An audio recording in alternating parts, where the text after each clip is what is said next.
Sueños despiertos. A principios del siglo XX en Francia, las artes visuales fueron objeto de una revolución. Hasta entonces, las artes, que, a menos que se indique lo contrario, me limitaré a designar como, en singular como arte, se habían dedicado a copiar las experiencias visuales en distintos medios.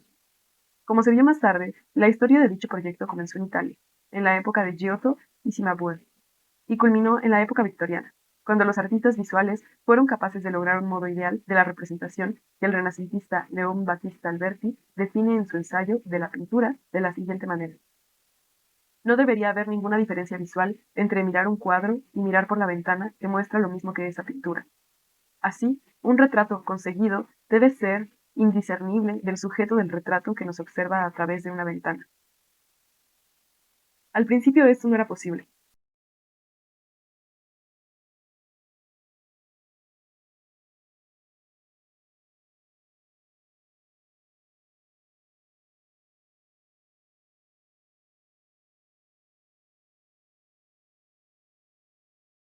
Las pinturas de Giotto pudieron deslumbrar a sus contemporáneos, pero, por usar un ejemplo del historiador del arte Ernest Gombrich en Arte e Ilusión, las imágenes de Giotto se considerarían toscas en comparación con la imagen de un tazón de copos de maíz hecha con aerógrafo por un artista comercial de hoy en día. Entre ambas representaciones, media una serie de descubrimientos. La de hoy en día. Entre ambas representaciones media una serie de descubrimientos.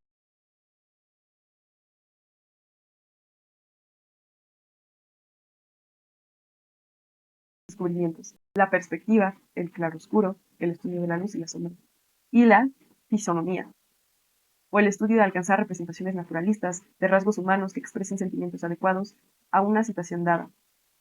Cuando Cindy Sherman visitó una exposición en la obra de Nadar, el fotógrafo francés del siglo XIX, que mostraba a personas reales expresando distintos sentimientos, dijo, todos se parecen. El contexto a menudo nos revela lo que en verdad son los sentimientos de alguien. El horror en una batalla podría expresar hilaridad en el Folies Bergère. Hay límites a lo que el arte, compuesto por géneros como el retrato, el paisaje, la naturaleza muerta o la pintura histórica, siendo esta última en las academias reales la que disfrutaba de la más alta estima, podía hacer para mostrar el movimiento. Se veía que alguien se movía, pero no se podía ver moverse a esa persona. La fotografía, que fue inventada en la década de 1830, fue considerada un arte por uno de sus inventores, el inglés William Henry Fox Talbot, tal como está implícito en la expresión que usó para definirla, el lápiz de la naturaleza, como si la naturaleza misma se retratara por medio de la luz, interactuando con alguna superficie fotosensible. La luz era un artista mucho mejor que Fox Talbot, al que le gustaba hacer fotos de lo que veía. Utilizando un grupo de cámaras, Edward Muybridge, un inglés que vivía en California, fotografió un caballo al trote, produciendo una serie de fotografías que muestran las distintas fases de su avance, lo que avivó la cuestión de si los caballos en movimiento llegaban a tocar el suelo con las cuatro patas, a la vez. Publicó un libro llamado Animal Locomotion, que tenía fotografías similares de animales en movimiento, además de seres humanos. Debido a que la cámara podía revelar cosas que parecían invisibles a simple vista, se la consideró más fiel a la naturaleza que nuestro propio sistema visual. Y por esta razón, muchos artistas consideraron la fotografía el modo óptimo de mostrar cómo veríamos las cosas si nuestros ojos fueran más nítidos de lo que en realidad son.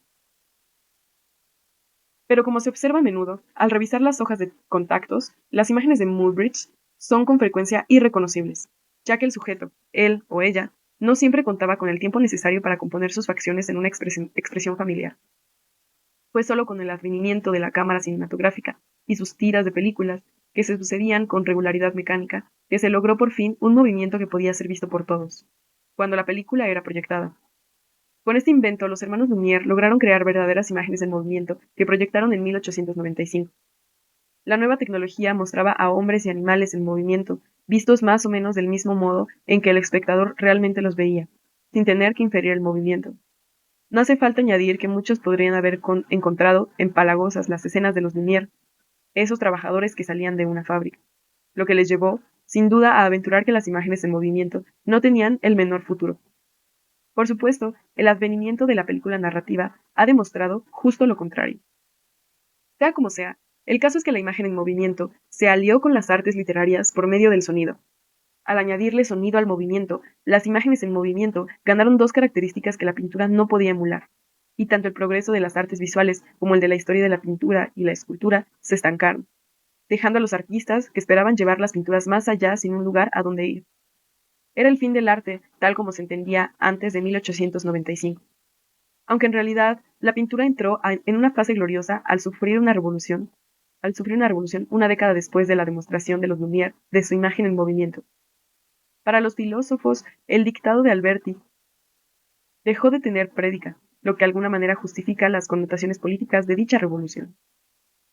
Pasemos ahora a un paradigma de pintura revolucionaria, Las señoritas de Aviñón, de Picasso, ejecutada en 1907, aunque permanecía en el taller del artista durante los próximos 20 años. Hoy en día es una obra muy conocida, pero en 1907 fue como si el arte hubiera comenzado de nuevo. En ningún sentido parecía seguir los criterios de Alberti. Mucha gente ha podido haber dicho que no era arte, cosa que por lo general significa que no pertenecía a la historia que se abría con Giotto. Una historia que había más o menos excluido el arte, algunas de las más grandes prácticas artísticas.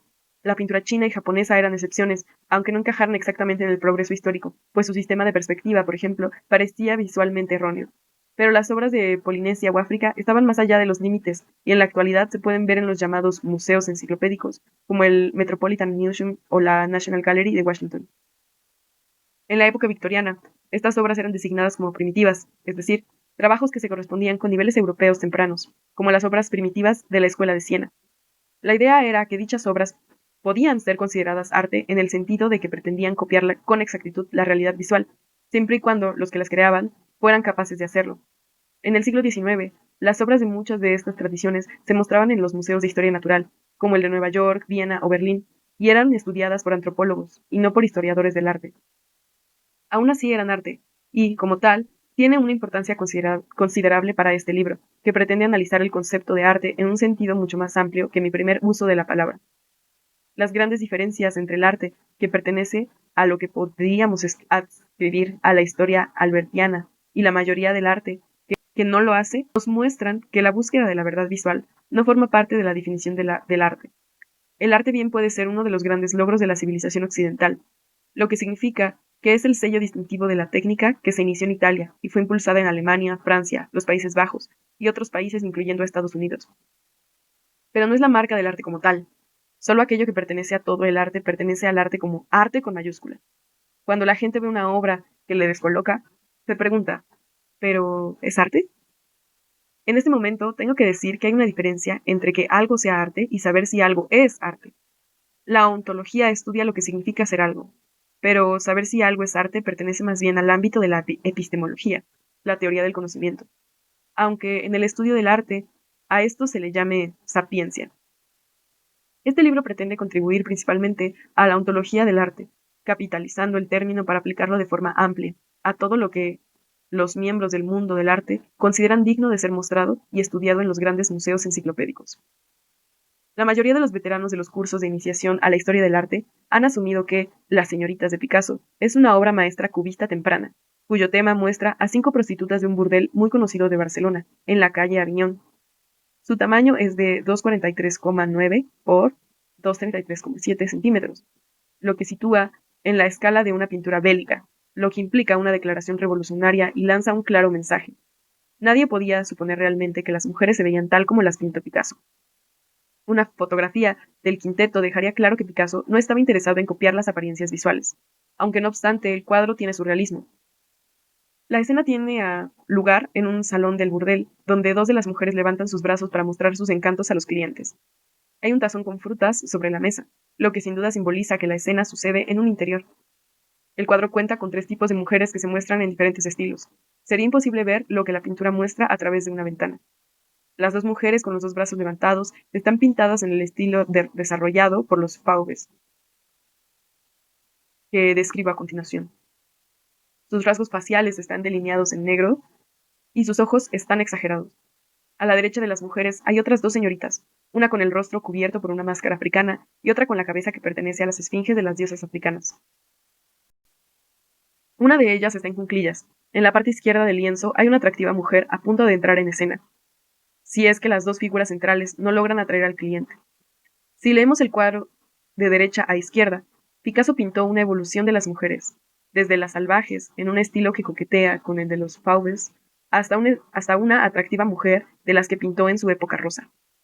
Las dos mujeres, con los brazos alzados, están bañadas en luz, como si una lámpara de alta intensidad brillara sobre ellas, y esto divide la escena en tres áreas verticales. La de la derecha es una especie de cortina compuesta por fragmentos cubistas. La de la izquierda va hacia arriba y hacia abajo, como el ala de un escenario, dando al espacio una sensación teatral. La secuencia de estos cuerpos y esas cabezas es como un esquema freudiano, el ello, ego y superego. Si se hubiera visto obligado a responder las críticas de que en realidad las mujeres no tenían el aspecto con el que la pintura las muestra, Picasso podría haber respondido que no estaba interesado en la apariencia, sino en la realidad. La pareja africanizada parece salvaje, feroz, agresiva. El par de medios son putas seductoras, esbeltas. Y a la izquierda hay una chica parisina con rasgos regulares. Desde el punto de vista de la perspectiva de la pintura tradicional, esto muestra cierta incoherencia estilística. Picasso necesitaba esta incoherencia entre las tres clases de mujeres que representan tres extractos psicológicos, o tres etapas en la evolución física de una mujer. Tanto la triada psicológica como la evolutiva tienen su escenario en un burdel. Si alguien pregunta por el tema de la pintura, la respuesta correcta sería probablemente que trata de las mujeres, tal y como Picasso cree que son realmente. Están destinadas para el sexo. El arte de Picasso es una batalla contra las apariencias y por lo tanto contra la historia progresiva del arte. Las señoritas de Aviñón están pintadas en una nueva forma de extraer la verdad sobre las mujeres, tal como lo veía Picasso. Un segundo estado de ánimo revolucionario se encuentra en 1905, en el Salón de Otoño, que se celebró en el Grand Palais de París. Una de las galerías, en particular, despertó la hostilidad del público, tanta como para explicar por qué Picasso mantuvo la obra maestra alejada del mundo. Los temas eran cotidianos: veleros, ramos de flores, paisajes, retratos, comidas campestres, pero no se mostraban como los advierte la vista. Un crítico describió las obras de esta galería como Donatello rodeado por bestias salvajes, fauves. El crítico Louis Bouchels utilizaba el término irónicamente, como cuando describió a Picasso y a Georges Braque como cubistas, voz que no estaba en el diccionario de la época. Hablar de bestias salvajes colocaba de forma relativa aquellas pinturas con relación a las realizadas en la historia posterior en términos del criterio de Alberti.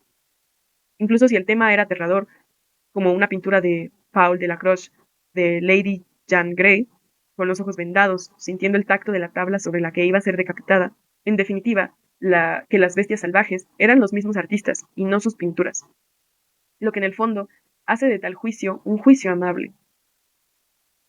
Uno no puede sino alabar al curador que organizó esta sorprendente mezcla.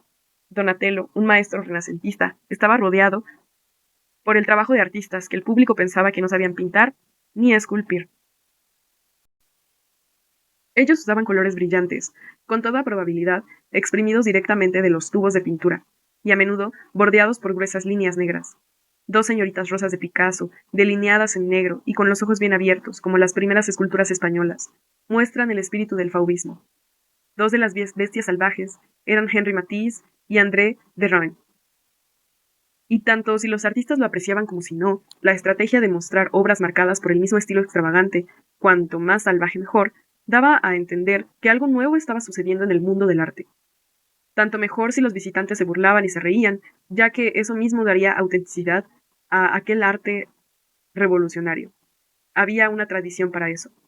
Dado que jueces insulsamente severos habían rechazado muchas grandes obras del Salón de 1863, el rey Luis Napoleón propuso un salón de refuse, en el que los artistas excluidos del evento principal podían exponer sus obras si así lo deseaban.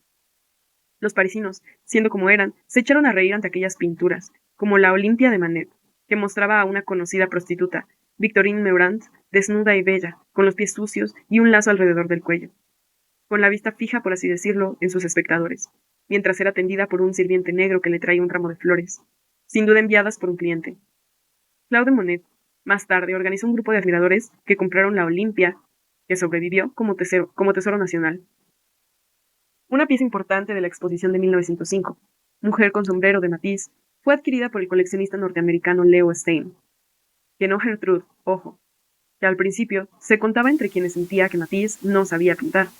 Leo anotó así en su primera impresión de Mujer con sombrero: brillante y de gran alce, pero la más repugnante mancha de pintura que jamás vi. Fue, según cuenta John Kauman, la primera compra de un Matisse realizada por un estadounidense. La modelo era la esposa de Matisse, y él debió haber querido mostrar a su personaje como una mujer verdaderamente fuerte e independiente. Una vez más queda claro que el artista no la pintaba como se vería si fuera fotografiada, sino más bien como era, proporcionando una interpretación de lo que estaría sucediendo en la pintura. Matisse la pintó con rasgos de carácter, en lugar de con rasgos visuales. Así que la pintura va destinada a expresar su admiración, y deja a nuestro entendimiento qué quería decir en lo que vemos. Yo creo que el sombrero muestra su extraordinario carácter. Una mujer que lleva un sombrero como el que ella viste llama la atención sobre sí misma. Y esto se ve reforzado por el juego de colores del vestido, que es radicalmente diferente del vestido negro estándar de las burguesas de entonces. Y el fondo consta de una colección de muestras de colores que reflejan el vestido. Él no la pinta en una habitación o en un jardín, sino ante un fondo de controvertidos brochazos de pintura tomados de Cézanne. Tal como hacían ante cualquier arte que se desviara de las normas albertianas, el público francés se partió de risa por el modo en que Matisse representó a su esposa. Pero Matisse era, en el fondo, humano, y había empezado a dudar de sus dones. Que Stein le comprara el cuadro le devolvió la confianza. Las ventas en exposiciones de arte jamás son un mero intercambio de arte por dinero en efectivo, especialmente en la primera época del movimiento moderno. El dinero simbolizaba la victoria del arte frente a la risa, que en su mofa intentaba derrotar el arte ahora adquirido. Me gusta hacer una pausa aquí para citar unos versos de El hombre con la guitarra azul, del poeta estadounidense Wallace Stevens, que entiende claramente las pinturas que hemos estado analizando. Ellos dijeron, tienes una guitarra azul, no tocas las cosas como son.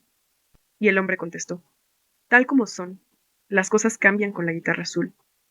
Y dijeron entonces, pero toca, tienes que hacerlo, una melodía más allá de nosotros y que sea como nosotros, una melodía en la guitarra azul, de las cosas tal y como son. Y eso es en realidad lo que hicieron los primeros artistas modernos. En 1910, el norteamericano Arthur Dove comenzó a pintar cuadros abstractos, junto con el supremacista Malevich, quien pintó su cuadrado negro en 1915. La abstracción atraía a los pintores vanguardistas de la primera modernidad, y más tarde a los pintores del High Modernism, o Alto Modernismo. Los de la así llamada Escuela de Nueva York, también conocidos en los años 40 y 50 como expresionistas abstractos. Hasta el advenimiento de la abstracción, los cuadros eran también imágenes. De hecho, durante mucho tiempo ambos términos fueron intercambiables en lengua inglesa. El crítico Clement Greenberg, por ejemplo, habló de las obras expresionistas abstractas como imágenes, pictures, como si una pintura tuviera que ver con una imagen, como si una pintura tuviera que ser una imagen, aunque abstracta, planteando de paso la cuestión de cuál podría ser su tema, ya que en realidad no se parecía a ningún objeto reconocible. Lo habitual era decir que el artista pintaba sus sentimientos y no algo visible. En un famoso artículo del rival de Greenberg, el crítico Harold Rosenberg, sostuvo que los pintores abstractos realizaban una acción en un lienzo, igual que un torero realiza una acción en el ruedo. Esto explica en cierto modo la emoción de la pintura de Jackson Pollock, arrojando sus manchas con un pincel, o las pinceladas fuertes de William Cumming, que a menudo se combinan para formar una figura, como en su serie Mujer de 1953. Pero dado el estado de la crítica en aquel momento, la teoría de Rosenberg fue derivada por bromas como ¿quién ha colgado una acción en mi pared? Las pinceladas de los pintores de Rosenberg tenía en mente representaban las huellas de una acción igual que una marca de derrape es un rastro que un patinazo. En Nueva York, en la década de 1940, existían dos conceptos de abstracción. El sentido europeo de la abstracción era el siguiente. El artista crea un nuevo entorno visual de la realidad para que haya un vínculo, un camino, por decirlo de algún modo, que conecte la superficie de la pintura con el mundo real. Un camino, sin embargo, distinto al de la ruta tradicional, donde la superficie de la pintura quedaba emparejada con lo que podría llamarse la superficie de la realidad. Tal como se señaló anteriormente, esto se deriva de la tradición renacentista, que estipula que mirar un cuadro debería ser como mirar a través de una ventana abierta al mundo. Era como si el artista reprodujese en el panel o en la superficie de la tela la misma gama de estímulos visuales que contemplarían sus ojos si se estuviera mirando el tema de la imagen a través de una superficie transparente. La abstracción rompió este vínculo. La superficie de la tela se parecía solo de modo abstracto al objeto que se muestra en la pintura. Pero aún así, había un camino en toda pintura, lo que explica por qué todo el mundo seguía hablando de abstracciones como imágenes. Una secuencia famosa y conocida de pinturas de Theo van Doesburg muestra las etapas por las que una imagen de una vaca camina hacia el cubismo, y de allí a una abstracción de la misma materia, que ahora no tiene en absoluto el aspecto de una vaca. Al contrario que Pacify, que se disfrazó de hermosa vaca, a la del lienzo final de Van Doesburg.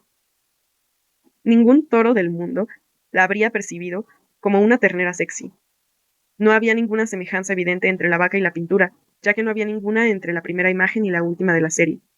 Pero la tesis de Van Doesburg era que el arte abstracto tiene que partir de la naturaleza, con la realidad visual objetiva. En ese momento, el camino hacia la abstracción era de una u otra forma el de la geometrización, que casi significaba modernidad. El defensor principal de la abstracción natural era Hans Hofmann, un artista y profesor que dirigía una exitosa escuela en Greenwich Village. Y durante el verano de Provincetown, en Cape Cod, cuando Hofmann le soltó a Jackson Pollock que la abstracción proviene de la naturaleza, este respondió: "Yo soy la naturaleza". Pero aquí Pollock se basaba en la teoría del autonomismo, usada por los surrealistas. La mente, incluso la mente inconsciente, ya formaba parte de la naturaleza. Hoffman era escéptico con respecto al surrealismo, que hacía hincapié en la superrealidad. La superrealidad era una especie de psicología de la realidad, oculta a la mente consciente, y era esta realidad psicológica la que los surrealistas entendían como el origen del verdadero arte. Se basa en la naturaleza que puede ser discernida para que revele su base psíquica. En el caso de un individuo, su realidad psíquica equivale a lo que en términos freudianos se denomina sistema inconsciente. Una vía primordial para acceder al sistema inconsciente es a través de los sueños. El camino real hacia el inconsciente, según Freud. Otra vía hacia el inconsciente es a través de la escritura automática o el dibujo automático, lo que Robert Motherwell domesticó bajo el calificativo de garabatos, doodles, frente a la abstracción europea. La abstracción americana creía que el camino no era la geometría, sino la espontaneidad, capaz de suspender el control consciente. El dibujo o la escritura automática conectaban al artista con su yo interior. Los surrealistas se exiliaron en Nueva York durante la Segunda Guerra Mundial, y allí tuvieron una enorme influencia entre los artistas locales, que se sintieron deslumbrados con André Breton, y por fin pudieron conocer artistas realmente famosos como Salvador Dalí. En su primer manifiesto surrealista en 1924, Breton definió el surrealismo metodológicamente. Se trataba del automatismo psíquico puro, por cuyo medio se intenta expresar verbalmente, por escrito o de cualquier otro modo, el funcionamiento real del pensamiento. Es un dictado del pensamiento sin la intervención reguladora de la razón, ajeno a toda preocupación estética o moral. Es importante destacar que Breton entendía el inconsciente desde una perspectiva epistemológica, como un órgano cognitivo que describe un mundo con el que hemos perdido contacto. Un mundo maravilloso que se nos aparece en los sueños, y al que la escritura automática y el dibujo nos brindan acceso. Es decir, no solo el automatismo nos lleva simplemente a la mente inconsciente, sino que a través de esta mente nos conduce al mundo con el que está en contacto, más allá de lo real hasta lo superreal. A través de la mediación del inconsciente, ese mundo nos habla por medio de la escritura automática. Practicar el automatismo significa desengancharse de la razón del cálculo y, de hecho, de todo componente de los más altos centros cerebrales, por citar una expresión útil. Y dado que Breton juzgaba primordial identificar automatismo con arte, el arte que privilegiaba era el no premeditado, un torrente lingüístico descontrolado sin guía, sin censura, una especie de habla incoherente, que, en su faceta espiritista, era en sí lo que hacía el Espíritu Santo. Por tanto, no es de extrañar que los expresionistas abstractos, los primeros en verse afectados profundamente por el tono de pensamiento surrealista, aunque no tanto por su sustancia, se vieran a sí mismos como chamanes a través de quienes se materializaban las fuerzas objetivas. Sin embargo, el surrealista más cercano a los neoyorquinos fue Roberto Mata, arquitecto y artista chileno, quien impartió una clase de dibujo automático. Entre los asistentes estaban Robert Motherwell, Arshil Gorky y Jackson Pollock. Motherwell no admiraba a Mata como pintor. Encontraba sus obras teatrales y lustrosas demasiado ilusionistas para mi gusto, pero tenía un alto concepto de sus dibujos a lápiz en color. Sus pinturas desmerecen en comparación con sus dibujos, y el dibujo permite garabatear mucho más que la pintura. La pintura tiene que ser reinventada, por así decir, a fin de dar paso a garabatos pictóricos. Dalí podía lograr una pintura espléndida de un garabato, pero es difícil imaginárselo haciendo garabatos tal cual. El principio fundamental que él y yo discutimos sin cesar para su revolución palaciega y para mi búsqueda de un principio creador original. Le escribió Motherwell a Edward Henning en una carta de 1978, lo que los surrealistas llamaron automatismo psíquico, lo que Freud denominó libre asociación en la forma específica de los garabatos. Aquello de lo que carece el movimiento moderno americano, dijo en más de una ocasión Motherwell, es el principio creador original. Tenía que ser algo que, una vez descubierto, permitiera a los artistas norteamericanos producir obras originales modernas, a diferencia de lo que se estilaba entonces, que era pretender ser moderno emulando obras europeas que no eran modernas por definición. Y fue en esta formulación que aflojaron la formación filosófica y sensibilidad de Motherwell. El problema de Estados Unidos, subrayó en un diálogo con Barbara Lee Diamondstein, es encontrar un principio creador que no sea un estilo, ni algo estilístico, ni una estética impuesta. Formuló esto como un problema por lo menos en 2 ocasiones, pensando específicamente en Gorky. En su entrevista con Diamondstein, dijo, durante la década de 1940, Gorky con su enorme talento había pasado por un periodo a lo Cézanne, y estaba en un periodo picasiano, ya pasado de moda, mientras que muchos europeos con menos talento ya habían encontrado su propia voz, por decirlo de algún modo, porque estaban más cerca de las raíces vivas del arte moderno internacional. Y de hecho fue gracias a los surrealistas y sobre todo al contacto personal con Mata que Gorky, poco después, saldría disparado como un cohete. Motherwell dijo que Mata ayudó a Gorky a pasar de copiar el Cartiers d'Art, una revista europea parecida al Art Forum de hoy en día, a un desarrollo en toda regla de su propia personalidad. Así que Gorky era un buen ejemplo de lo que podía lograr el principio creador original. Con semejante principio creador, los artistas modernos estadounidenses podían dejar de ser manieristas, le dijo Motherwell a Henry. Transformó a Gorky, le hizo ver su propio talento primario, y le convirtió en un artista original, cuando antes solo era un manierista con dejes de modernidad. Por desgracia, a cambio perdió a su esposa a manos de Mata y se suicidó.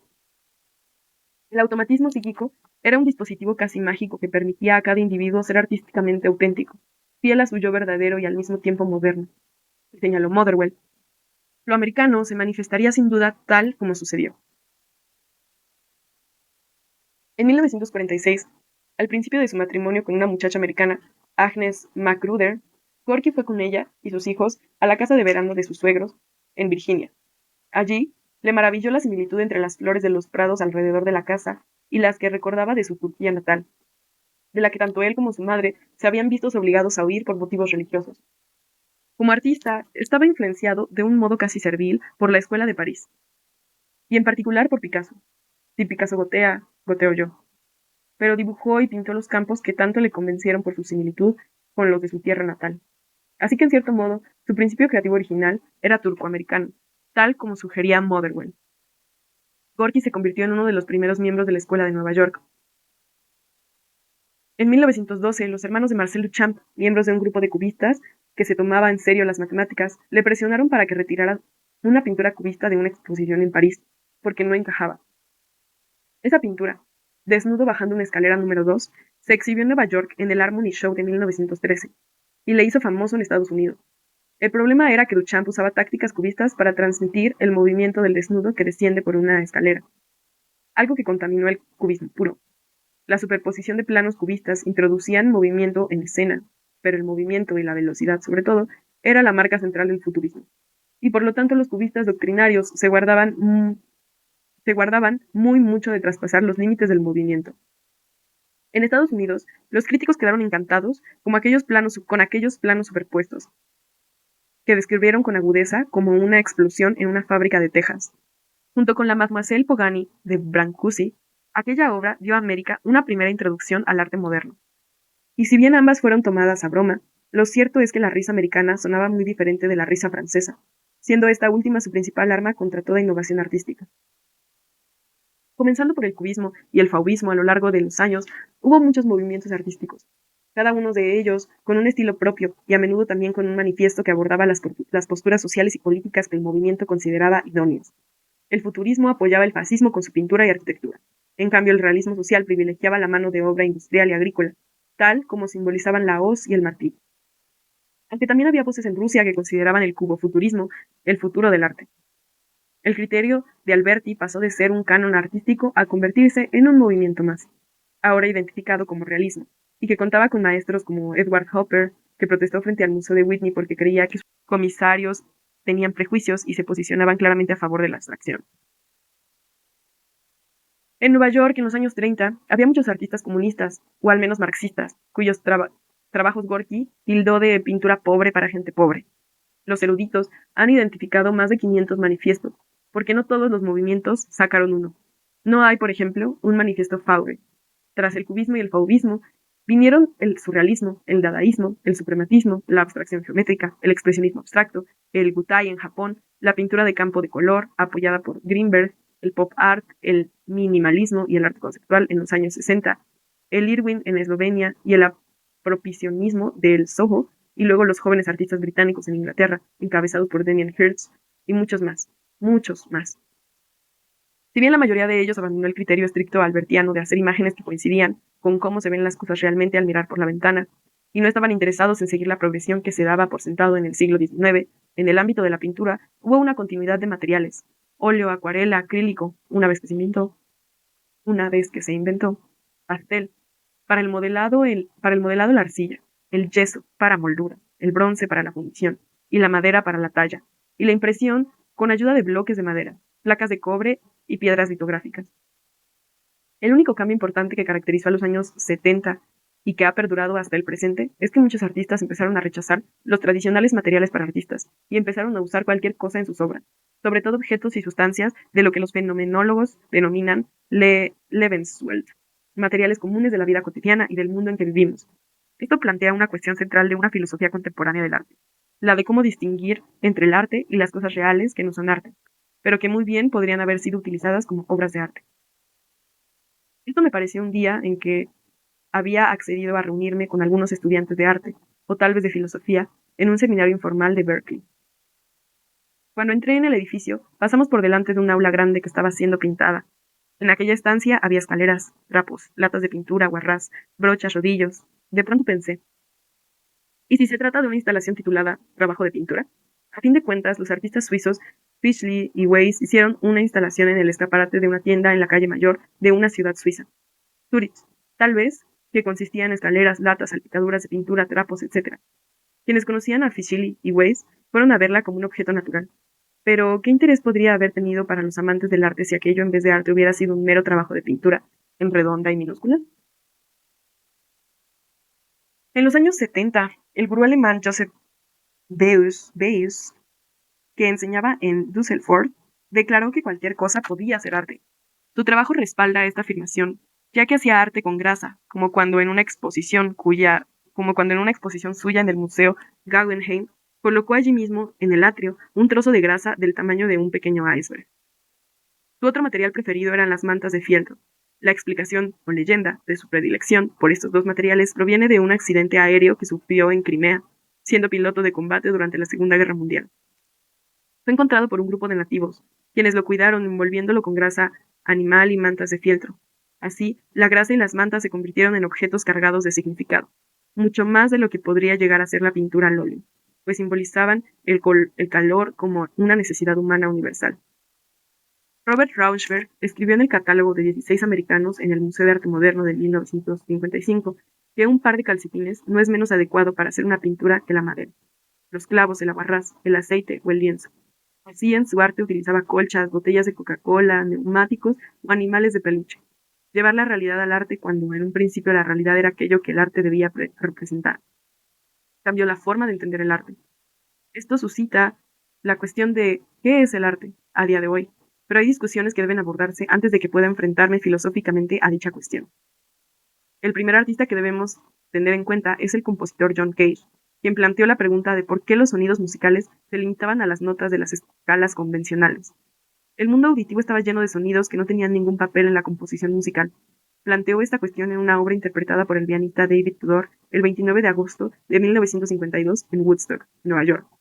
La pieza se llamaba 4 minutos 33 segundos, que corresponde al tiempo designado para su ejecución por el propio Cage. Se componía de 3 movimientos de diferente duración. Tudor marcaba el comienzo cubriendo el teclado con la tapa del piano, y luego medía la longitud del movimiento con un cronógrafo. Al final del movimiento, levantaba la tapa del teclado. Luego hacía lo mismo una segunda vez y una tercera. No tocaba una sola nota, pero al terminar hacía una reverencia. Cage usó tantas partituras como juzgó necesario. A menudo se afirma que Cage estaba enseñando a su público a escuchar el silencio, aunque esa no era su intención. Más bien quería enseñar al público a escuchar la vida. Los ladridos de los perros, los bebés que lloran, el trueno, el relámpago, el viento en los árboles, los tubos de escape. ¿Por qué no podía hacer todo eso música? Woodstock no es París, pero el público podría haber estado compuesto por parisinos. Salieron de allí en tropel. El consenso general, dicho en voz baja, fue que Cage se había pasado 4 pueblos. Cage había enseñado en el Black Mountain College, donde conoció al gran bailarín Merce Cunningham y Rochester. Los tres participaron en una de las primeras obras vanguardistas, Theatre Piece, y se influyeron profundamente unos a otros. Rauschenberg pintó un lienzo completamente blanco que Cage describió como una pista de aterrizaje, con luces y sombras, o moscas, que formaban parte de la pintura. En verdad, la pintura blanca inspiró el concepto de la pieza silenciosa de música, donde los sonidos vernáculos se convertían en parte de la obra. Los ruidos se convirtieron en parte de la música. El uso de tales elementos, como los que Rauschenberg incorporó a su trabajo, trajo la realidad al arte a principios de los años 50. Además, por supuesto, la pintura, embadurnada y goteante de Bed, una cama de Rauschenberg que conecta su obra con la de la Escuela de Nueva York. Jasper Johns utilizaba dianas, cifras y banderas, ya que a mi entender, una imagen de una bandera es una bandera, un número es un número, y una pintura de una diana es una diana, por lo que el objeto mantiene una posición ambigua entre el arte y la realidad. Y Cy Twombly, al menos en los primeros años de los garabatos, hizo de los garabatos su objeto de estudio.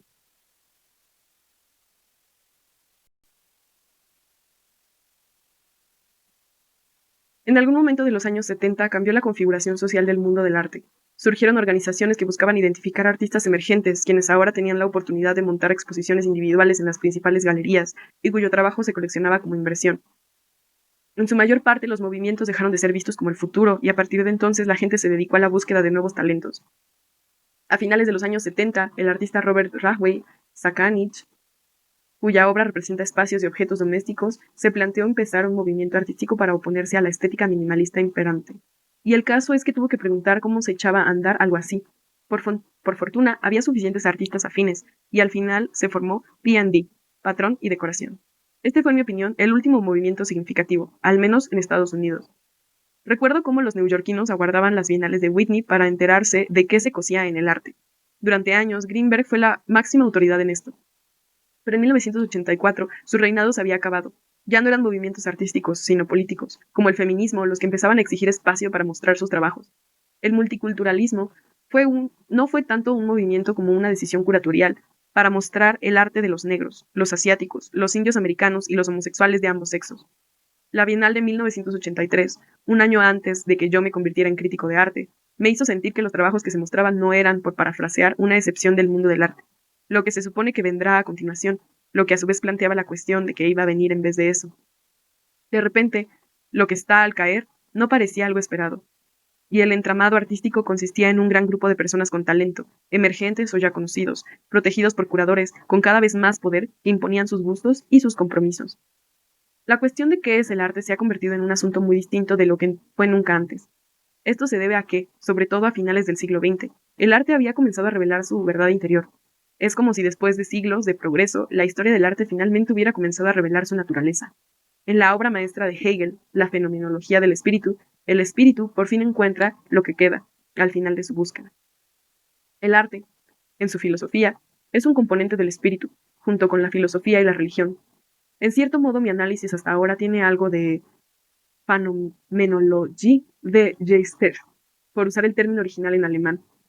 He intentado rastrear la historia del arte moderno con pasos de gigante, hasta un punto en el que por fin puedo abordar la cuestión en sí. Había algo en la forma en que se entendía el arte que responde a la pregunta de qué es en sí mismo. Quiero analizar con cierto detenimiento a los dos grandes artistas que, en mi opinión, hicieron la mayor contribución a esta cuestión. Se trata de Marcel Duchamp en 1915 y de Andy Warhol en 1964. Ambos estaban vinculados a sendos movimientos, el dadaísmo en caso de Duchamp y el pop art en lo referente a Warhol. Cada movimiento era hasta cierto punto filosófico, pues eliminaba características que se habían considerado hasta ese momento intrínsecas al concepto del arte. Duchamp, como dadaísta fiel a los principios del dadaísmo, renunció a hacer arte hermoso. Lo hizo por razones políticas y como un ataque a toda regla a la burguesía, a quien dicho movimiento hacía responsable de la Primera Guerra Mundial, y que muchos miembros tuvieron que pasar en Zúrich, o, en el caso de Duchamp, en Nueva York desde 1915 a 1917, cuando Estados Unidos entró en guerra. Dibujar un bigote en una postal de la Mona Lisa afeaba el famoso retrato de una bella mujer. En 1912, año en que fue presionado para retirar su desnudo bajando una escalera de una exposición cubista, Duchamp asistió a un espectáculo aeronáutico en las afueras de París con el pintor Bernard Leger y el escultor Constantin Brancusi. Según Marcel Duchamp, Artist of the Century, entre otras muchas fuentes, los artistas se toparon con una gran hélice de madera.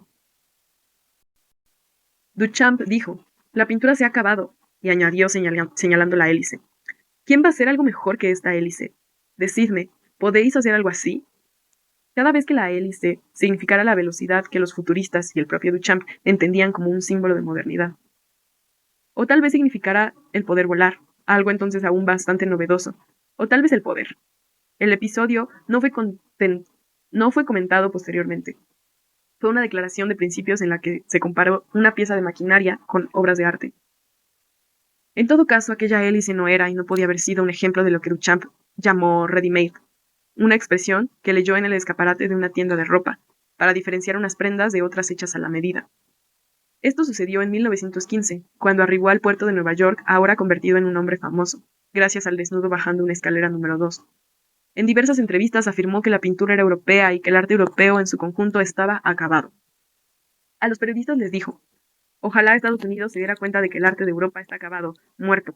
Estados Unidos debe entender que es el país del arte del futuro, en lugar de tratar de basar todo lo que hace en la tradición europea. Mirad los rascacielos. Luego hablaría también de puentes y, a su vez, de la fontanería americana. También en 1915, Duchamp compró una pala de nieve en una ferretería de Columbus Avenue, que cargó sobre sus hombros hasta el apartamento de sus mecenas, Walter Arensberg. Le puso el título de Antes de romperme el brazo, que cuidadosamente rotuló en el mango de la pala. Muchos años más tarde, dijo a propósito de los ready-mades, una charla dictada en el Museo de Arte Moderno de Nueva York, que un punto en el que deseo hacer hincapié es que la elección de estos ready-mades no está dictada por ningún deleite estético. Esta elección se basa en una reacción de indiferencia visual, con una total ausencia del buen o mal gusto. Una anestesia completa, por decirlo claro. A Duchamp le molestaba profundamente lo que él llamaba el arte retiniano, el que satisface a la vista. Creía que la mayor parte del arte desde Courbet era retiniano. Pero había otros tipos de arte, el arte religioso, el filosófico, mucho menos interesados en agradar al ojo que en profundizar en el modo en que pensamos. Atentos a la fecha, 1915. Fue el segundo año de la Primera Guerra Mundial, la guerra para acabar con las guerras.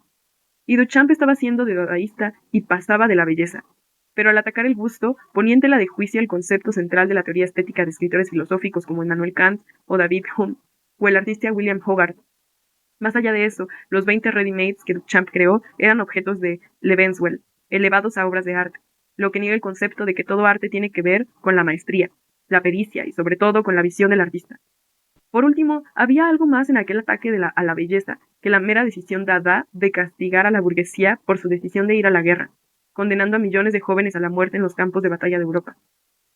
Porque el ready-made no era mucho más que una mera broma. No es de extrañar que Duchamp afirmase: no estoy del todo seguro de que el concepto de ready-made no sea la idea más importante de mi trabajo. Sin duda, supone un problema para los filósofos como yo que estudiamos la definición de arte. ¿Dónde están los límites del arte? Si cualquier cosa puede ser arte, ¿qué distingue al arte de cualquier otra cosa? Nos queda el pequeño consuelo de que el hecho de que cualquier cosa pueda convertirse en arte no significa que todo sea arte. Duchamp logró tirar por tierra casi toda la historia de la estética, desde Platón hasta nuestros días. El ready-made más famoso es el urinario, tumbado y crudamente firmado con la falsa firma Herremut 1917. En el borde mismo del mingitorio. Ese fue el año en que Estados Unidos entró en guerra y cerró la galería 291 de Alfred Stieglitz, llamada así por hallarse en el número 291 de la Quinta Avenida de Nueva York. Duchamp había presentado el orinal en la exposición patrocinada por la Sociedad de Artistas Independientes, al parecer sobre todo para poner un brete a la organización, cuya política era que toda obra presentada sería expuesta, siempre y cuando el artista pagara la matrícula y que no se darían premios. De hecho, esta era también la política de la Sociedad Francesa de Artistas Independientes, cuyos miembros no tienen que ser miembros de la Academia de Bellas Artes. Como es bien sabido, la sociedad logró rechazar el Orinal, nombre que Duchamp le puso, no sin cierta ironía. El presidente del comité justificó su decisión diciendo que cualquier obra de arte era aceptada, pero que un urinario es una pieza de fontanería y no de arte. La Galería 291 era la principal institución dedicada al arte moderno y exhibía la obra de artistas como John Marin, Mark Denson, Hartley, Charles Demuth y la esposa de Stiglitz, Georgia O'Keeffe. Stiglitz era también artista, ya que si las fotografías son obras de arte, sus fotografías son arte, no cabe duda. Pero la fotografía no se venía como arte en aquellos años, por lo que tal vez los mecenas de Marcel Duchamp llevaron el ready-made a la 291 para que la fotografiara Stiglitz, quien lo hizo en sepia, como una obra de arte, colocándola como una escultura, justo debajo de una pintura de Marcel Hartley. Se observaba que se trata de un orinal, Bedfordshire, de fondo plano que Duchamp afirma haber visto en el escaparate de una tienda de suministros de fontanería. El misterio es que este modelo, supuestamente fabricado por la empresa Mott Iron Work, parece haber desaparecido de la faz de la Tierra.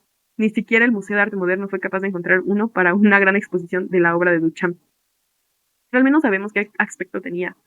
Acostado sobre su espalda, con los agujeros de drenaje en la base, parece una mujer asumiendo la postura sumisa típica del misionero, aunque el urinario está diseñado para la comodidad masculina. Duchamp jamás evitó la menor alusión sexual. Y podía. Su obra era rica filosóficamente, sobre todo en su actitud hacia la belleza, que durante siglos se creyó inherente al concepto de arte. Después de todo, la mayoría de las instituciones que formaban artistas desde el siglo XVII tenían la palabra bella en su título. Bellas Artes, Beaux Arts, Belle Arti, etc. Que algo pudiera ser arte sin ser bello es una de las grandes aportaciones filosóficas del siglo XX. Arensberg trató de defender a Duchamp en la reunión en la que se decidió no aceptar el orinal de Mr. Mood. Ha revelado en forma encantadora, liberada, ahora de su finalidad funcional. Por lo tanto, este hombre ha hecho claramente una aportación estética. En verdad, la contribución de Duchamp fue lograr una obra de arte carente de estética. Él aludió. El caso Richard Muth. En The Blind Man, una publicación efímera que vio la luz junto con The Blind Man's Ball, que el señor Muth hiciera el orinal con sus propias manos o no carece de importancia. Él lo eligió, tomó el objeto común y corriente y lo colocó de tal manera que su significado útil desapareció bajo el nuevo título y el insólito punto de vista para crear un significado nuevo para ese objeto. Concluía su texto diciendo, en cuanto a la fontanería, las únicas obras de arte que América ha dado al mundo son la fontanería y los puentes. Al igual que los rascacielos son cosas buenas, prácticas. Y no se trata, como dijo Arensberg, de la contribución estética. Al tumbarlo se aseguró de que su significado útil desapareciera. La contribución de Andy Warhol a la definición del arte no fue gracias a un texto, sino a través de un cuerpo notable de esculturas, lo que constituye su primer proyecto al tomar posesión de la Silver Factory en 1963. Estas esculturas se exhibieron en la primavera siguiente de la Stuyvesant Gallery, cita en la calle 74, hoy la entrada de oficinas del Museo Whitney. La Brillo Box se convirtió en una especie de piedra roseta filosofal, ya que nos ha permitido enfrentarnos a dos lenguajes, el del arte y el de la realidad. La definición parcial de arte que yo mismo desarrollé en la transfiguración del lugar común fue el resultado de mis reflexiones sobre los interrogantes que ese notable objeto suscita. Antes de lo que podemos llamar la edad de Warhol, los esteticistas, líderes en América, se vieron influidos en una gran medida por un famoso análisis de las investigaciones filosóficas en las que Ludwig Wittgenstein alimentaba lo que parecía un poderoso tanque contra la búsqueda de definiciones filosóficas, lo que de alguna manera equivale a la contribución de Sócrates a la filosofía, al menos tal como se refleja en los diálogos de Platón. Los diálogos suelen mostrar a Sócrates dialogando con un grupo de atenienses. Se ocupan de conceptos tales como la justicia, el conocimiento, el valor y otros, incluyendo al arte, aunque los griegos no tenían una palabra para arte. Conceptos que todo el mundo sabía, más o menos, cómo utilizar. No habría habido definiciones de diccionario, ya que la antigua Grecia no tuvo diccionario, pero de haberlo sabido, nadie se habría preocupado tampoco de consultarlo, pues el término en los que Sócrates estaba interesado eran los más pedrestres, los que se utilizan en la conversación diaria. Así en el diálogo de la República, que se ocupa de un tipo de sociedad ideal, el tema es la justicia. Sócrates le pregunta a un hombre de negocios mayor llamado Céfalo qué entiende por justicia. Céfalo responde que esta consiste en pagar lo que se debe y cumplir las promesas. Céfalo, ¿qué entiende por justicia? Céfalo responde que esta consiste en pagar lo que se debe y cumplir las promesas, lo que sin duda es el código de un hombre recto de negocios. Sócrates entonces ofrece un contraejemplo. ¿Sería justo devolverle un arma a un hombre que se ha vuelto loco? Es cierto que es de su propiedad y que tiene derecho a tenerla, pero las armas son peligrosas y ya no se puede estar seguro de que el propietario del arma sepa cómo usarla. El diálogo consiste en una tesis, una antítesis y una revisión de la tesis a luz de la antítesis, hasta que los participantes no pueden ir más allá. En el Teteo, Sócrates y un joven matemático definen el saber como una creencia auténtica y veraz, aunque se dan cuenta de que el saber va mucho más allá. En los últimos tiempos, los epistemólogos han añadido aún nuevas condiciones, pero nadie piensa que hayamos llegado al final del camino. En el 10º libro de la República, Sócrates define el arte como imitación, lo que sin duda sirve para la escultura griega. Naturalmente, Sócrates busca un contraejemplo y encuentra rápidamente uno, a saber, el espejo que nos da un reflejo sin esfuerzo, y a mayor que el que nadie pueda lograr con un dibujo. Por lo general todos sabemos qué es la justicia y qué es el saber. La definición de saber en Teteo consta de dos condiciones, pero la búsqueda de nuevas condiciones es una parte vital de la epistemología. La definición de Sócrates del arte deja de tener valor cuando a lo largo del siglo XX aparecen los ready-mades y la abstracción. Sin lugar a dudas, la mayoría de las obras de arte en Occidente han sido miméticas, por usar la palabra que proviene del griego. Y los artistas occidentales han sido en su mayor parte imitativos. Se inventó la cámara y nos llevó algunas décadas lograr que el rostro humano pudiera reflejarse de modo realista, pero en ningún caso invalida la cámara los esfuerzos iniciales del arte imitativo, como los de Giotto o Cimabue. Pero la imitación ya no puede formar parte de la definición del arte, pues el arte moderno y el contemporáneo están llenos de contraejemplos. Ni tampoco puede ser uno esperar para saber lo que será el arte dentro de 2 milenios. Eso solo podría suceder en el caso de que el arte hubiera llegado a su fin. Sócrates, con toda la agudeza, tiene poco que decir sobre el futuro del arte. Parece imaginar que las cosas seguirán básicamente como hasta ahora o en lo que el arte se refiere. Abstracción y ready-mades hacen cada vez más difícil encontrar una definición del arte. Por eso la pregunta, ¿qué es el arte?, se ha planteado con mayor frecuencia y cada vez de forma más acalorada. Lo bueno de la imitación es que la gente en general es capaz de identificar el arte en culturas como aquellas en las que Sócrates ofreció su definición del arte.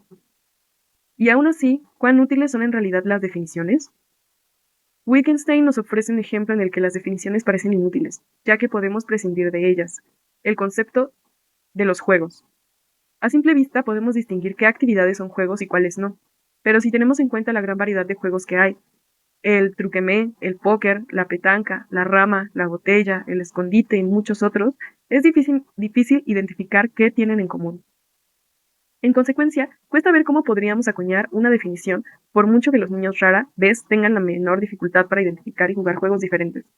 ¿Quién podría decir que los juegos son solo eso, un juego, algo que no tiene la menor importancia? Pero dicho apunte no puede formar parte de la definición ya que la gente lo pone todo patas arriba cuando su equipo pierde un partido. Si les dijéramos que es solo un juego, no nos harían ni caso. De modo que no tenemos una definición válida según Wittgenstein, y de tenerla tampoco nos haría más sabios. Lo mejor que podemos hacer es encontrar un parecido familiar. Así, un niño puede tener la nariz de su padre y los ojos de su madre, o podemos imaginar un conjunto de cosas, A, B, C, D, pero aunque A se asemeja a B y B se asemeja a C y C se asemeja a D, A no se parece a D. Así que no hay propiedad inherente en la que sustentar una definición. Los seguidores de Wittgenstein encontraban muy interesante que los juegos no compartan una propiedad común. Incluso los mismos filósofos no fueron más allá. En 1956 se hizo un esfuerzo para reemplazar el paradigma de los juegos con el paradigma de las obras de arte. Morris Waits publicó un importante ensayo titulado El papel de la teoría en estética, donde argumentaba que el arte es un concepto abierto, lo que parece intuitivamente cierto si tenemos en cuenta la inmensa variedad de objetos que caben en el museo enciclopédico. Waits utilizó un ejemplo mucho menos convincente, el de las novelas, pero si bien existen grandes diferencias entre las novelas de Jane Austen y las de James Joyce, la historia del arte visual parece aún más abierta, mucho más en realidad, sobre todo si observamos los cambios que comienzan con Manet hasta, por ejemplo, las señoritas de Aviñón de Picasso. Más aún en las artes visuales, las tradiciones artísticas de distintas culturas fueron englobadas en lo que he dado de llamar el mundo del arte. que engloba todas las obras de arte del mundo. A la luz de los cambios en las adquisiciones del museo, ¿qué se precisa para definir a un objeto como obra de arte? ¿Cómo se consigue que algo empiece a formar parte del mundo del arte? En Estados Unidos, a los negros y a las mujeres se les negó el derecho al voto durante mucho tiempo, y por tanto se les privó de sus derechos. Sin lugar a dudas, esto se basaba en la extendida creencia que se trataba de seres inferiores, aunque de hecho no fuera más que racismo y sexismo. En última instancia, los negros apoyados por los blancos fueron capaces de ayudar a otros negros para reclamar sus derechos civiles. La brutalidad televisada para todo el mundo puso fin a la resistencia del sur. Años más tarde, en 2008, la batalla por la nominación democrática de la presidencia se libró entre un negro y una mujer. La raza y el sexo se habían convertido en algo jurídicamente irrelevante. En los años 60, el filósofo George Dickey desarrolló una teoría conocida como la teoría institucional del arte, con la que más o menos superó la teoría de Waits, en respuesta a las distintas críticas surgidas. Dickey ha desarrollado distintas versiones del institucionalismo, pero básicamente todas apuntan a lo que el mundo del arte se define de manera diferente a la mía. Es quien en última instancia determina qué es el arte. Para Dickey, el mundo del arte es una especie de red social que consiste en curadores, coleccionistas, críticos de arte, artistas, por supuesto, y otros cuya vida está de alguna manera conectada con el arte. Por lo tanto, algo que se convierte en una obra de arte, solo si el mundo del arte así lo establece, la idea de Duchamp de que el señor Muth, al tumbar un orinal, transformó una mera pieza de fontanería, en una obra de arte. Pero tiene que haber alguna razón para que los miembros del mundo del arte busquen que algo es arte. Arensberg sentía que Duchamp quiso expulsar la belleza del urinario. Alguien podría haber dicho que quería llamar la atención sobre su erotismo al ponerlo tumbado con los orificios de drenaje como un conducto urinario femenino. La idea de que Dickey se asemeja de algún modo a ser nombrado caballero. No todo el mundo puede hacerlo, tiene que ser obra de reyes y reinas. Quien va a ser nombrado caballero se arrodilla y luego se levanta una vez que su título de caballero le ha sido conferido, pero incluso entonces deben sugerirse algunas razones para haberle otorgado el título. Se diría que mató dragones, rescató doncellas o cosas por el estilo. Algún rey chiflado podría otorgar el título de caballero a su propio caballo. Estaría investido del poder de hacerlo, pero aún así debería justificar el título de caballero afirmando, por ejemplo, que su caballero alejó a su amo de un peligro inminente. En el diálogo platónico Teutifrón, Sócrates se enfrenta a una especie de sacerdote que, basándose en la noción de que los dioses aman a la gente, afirma saber qué cosas son justas. Sócrates le pregunta si sabe si los dioses les quieren porque son justos o si por el contrario son justos porque los dioses les quieren. Si es porque la gente es justa, entonces todos podemos saber, al igual que los dioses, lo que es justo. Pero si por el contrario la gente es justa porque los dioses les quieren, ¿por qué debemos aceptar que las personas son de hecho justas? Los funcionarios de aduanas preguntaron al presidente de los Museos Nacionales de Canadá si los ready-mades eran esculturas, ya que lo consideraban un experto en la materia. Él les respondió rotundamente que no. En cualquier caso, el hecho de pertenecer al mundo del arte no valida necesariamente su dictamen, de modo que existen algunas dificultades que deben ser resueltas si queremos aceptar la teoría institucional del arte. Volviendo pues a la teoría de Waits, 1956 no fue un buen año para teorizar sobre el arte. El expresionismo abstracto estaba en su apogeo, aunque todo cambió en la década siguiente, cuando en el arte pop, el minimalismo y el arte conceptual aparecieron algunas obras de arte que no se parecían a nada visto antes. El pintor Barnett Newman definió la escultura como aquello con lo que tropiezas cuando te retiras un poco para obtener una mejor visión de un cuadro. Pero en los años 70, la escultura experimentó un gran avance, empezando por Eva His. Luego vinieron Robert Smithson, Gordon, Mata Clark, Richard Serra, Sol Lewitt, Charles Simons, Mata Clark, Cortocasa. Smithson hizo Spiral Jetty. Serra usó la pared y el piso del almacén de Leo Castelli como molde para fundir lingotes. Lewitt utilizó bloques de cemento para hacer monumentos. Y Simons hizo viviendas pequeñas de arcilla en las grietas de los edificios de lo que iba a ser el Soho, mientras insistía que estaban ocupadas por gente pequeña. Waits y sus partidarios podrían afirmar que las décadas de los 70 y los 70 refrendan aún más la idea de que el arte es un concepto abierto, lo que a veces se entiende como antiesencialismo. Yo, en cambio, soy esencialista. En mi opinión, la lógica de la historia del arte realmente hace que parezca que el arte es un concepto abierto. Incluso si el arte griego era mimético, el arte románico apenas lo era. La abstracción demuestra que la imitación no pertenece a la esencia del arte, como tampoco la misma abstracción pertenece a ella. No se sabe muy bien lo que pertenece y lo que no. Mi opinión, sin embargo, es que Warhol nos ayuda a ver algo que probablemente pertenece a la esencia del arte mientras el arte ha sido hecho. El problema es que los filósofos, y sobre todo ellos, han llegado a la conclusión de que el arte es un concepto abierto, porque no han logrado encontrar un conjunto de propiedades comunes visuales. Creo que tiraron la toalla en algún momento, pues yo al menos sé de dos propiedades inherentes a las obras de arte, y que por tanto pertenecen a la definición del arte. Todo lo que tenemos que hacer es buscar un poco y encontrar una propiedad que las obras de arte comparan entre sí. Entre los días de Wittgenstein, los filósofos confiaban en su capacidad para escoger qué creaciones eran verdaderas obras de arte, pero escogerlas no les fue de provecho. Uno tiene que tratarlas como obras de arte. Hay que tratarlas como lo haría un crítico de arte. Uno quiere mantener una mente abierta, en lugar de un concepto abierto. La Stable Gallery se encuentra en la planta baja de una elegante casa de piedra. Tiene un damero de mármol en el suelo del vestíbulo y una escalera de caracol con barandilla de bronce pulido. La galería en sí queda a la izquierda, detrás de una puerta señorial de caoba barnizada. Estaba muy lejos de ser el estado en el que la galería había tenido antes su sede, y del que había sacado su nombre. Era una de las galerías más bonitas de Nueva York, aunque al entrar uno creía haber cometido un error, pues aquello parecía un almacén de supermercado. Todos los muebles habían sido retirados y solo había hileras de cajas apiladas de las marcas Brillo, Kellogg's, Del Monte, Heinz, etc. Los visitantes encantados, tras haber adquirido las cajas en la galería, atraían la atención en la calle al caminar cargando con las obras envueltas en plástico. Las cajas individuales se parecían tanto a las cajas comerciales reales como les fue posible a Andy y a sus ayudantes. Las fabricaron en un taller de carpintería bajo las especificaciones de Andy. Fotografiaron las cajas reales e imprimieron con una plantilla las etiquetas sobre las cajas fabricadas. Por lo que, como dijo Gerard Malanga, el ayudante de Warhol, eran ahora fotografías en 3 dimensiones, a excepción de alguna gota de pintura. Esas cajas eran idénticas a las reales, diseñadas estas, en el caso de Brillo, por James Harvey, que en realidad no era sino un expresionista abstracto de segunda generación. El objetivo del trabajo consistía en esquivar las diferencias de percepción entre el arte y la realidad. Una fotografía maravillosa de Fred McDara nos muestra a Andy de pie entre sus cajas, como un niño en la zona de carga de un almacén, con su pálido rostro que nos observa. Nadie presta atención a las gotas, si es que llegaban a verse.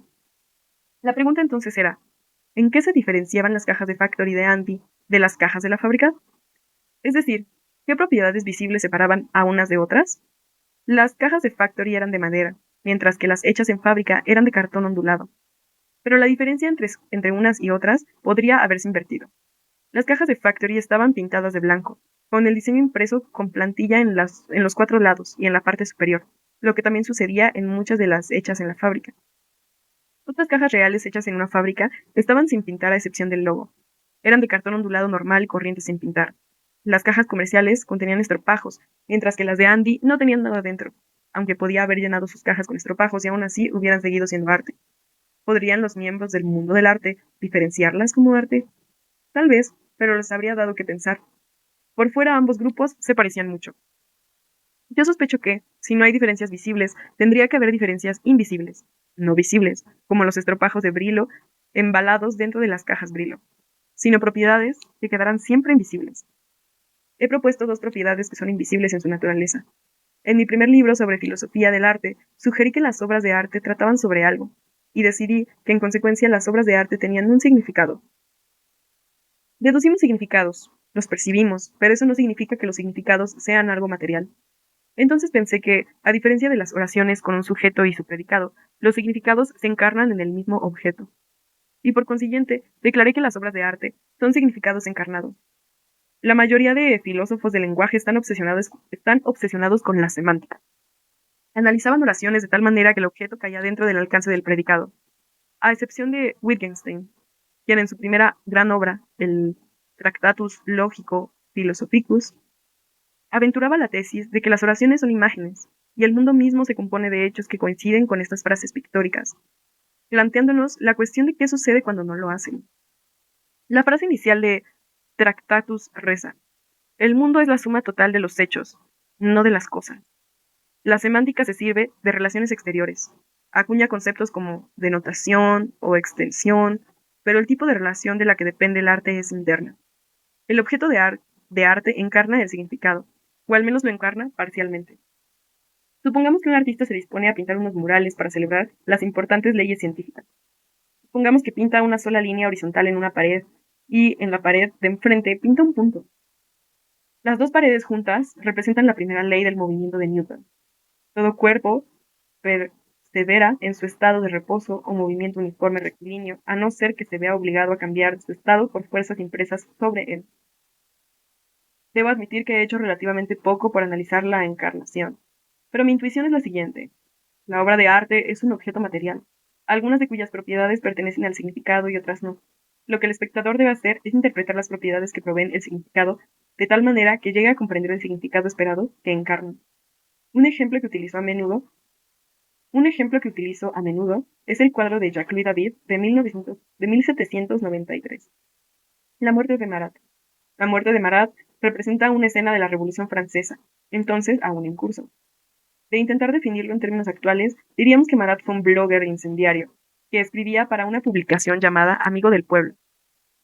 Fue apuñalado hasta la muerte, por una aristócrata, Charlotte Corday, que había visitado esta figura poderosa para solicitarle un favor para su hermano.